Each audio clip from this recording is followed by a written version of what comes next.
அண்மை செய்தி, பூண்டி நீர்த்தேக்கத்தில் இருந்து திறக்கப்படும் உபரி நீரின் அளவு 3000 கனஅடியாக அதிகரிக்கப்பட்டிருக்கிறது.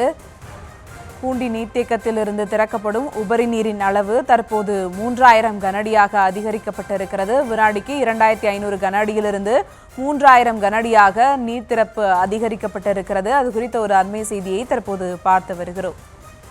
டிட்வா புயல் முன்னெச்சரிக்கை நடவடிக்கையாக பூண்டி நீர்த்தேக்கத்திலிருந்து திறக்கப்படும் உபரி நீரின் அளவு 3000 கனஅடியாக அதிகரிக்கப்பட்டிருக்கிறது. மேலும் விவரங்களோடு இணைகிறார் செய்தியாளர் பிரபு. வணக்கம் பிரபு, விவரங்கள். வணக்கம். டிட்வா புயலின் காரணமாக திருவள்ளூர் மாவட்டத்திற்கு இன்று ஆரஞ்சு, அதாவது மிக கனமழைக்கான ஆரஞ்சு அலர்ட் விடுக்கப்பட்டுள்ளது. அதுபோல் நாளையும் ரெட் அலர்ட், அதாவது அதி கனமழைக்கான ரெட் அலர்ட் எச்சரிக்கை விடுக்கப்பட்டுள்ள நிலையில் நீர்பிடிப்பு பகுதிகளில் அதிகமாக மழை பெய்யும் என எதிர்பார்க்கப்படுகிறது.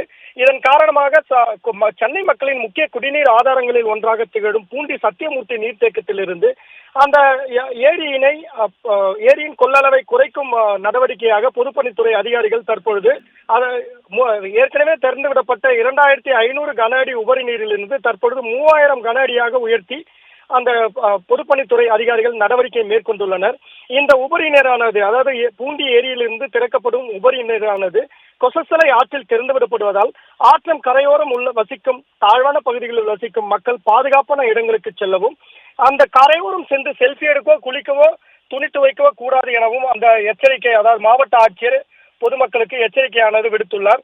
அதுபோல் செம்பரம்பாக்கம் புழல் ஏரியில் இருந்தும் உபரி நீரானது திறந்து விடப்பட்டு அந்த ஏரியின் கொள்ளளவை குறைத்து அதிக மழை பெய்தால் அந்த நீரை நிரப்பும் அளவிற்கு தற்பொழுது பொதுப்பணித்துறை அதிகாரிகள் நடவடிக்கை மேற்கொண்டு வருகின்றனர்.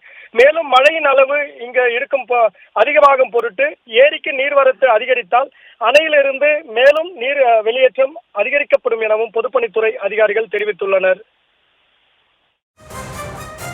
விவரங்களுக்கு நன்றி பிரபு.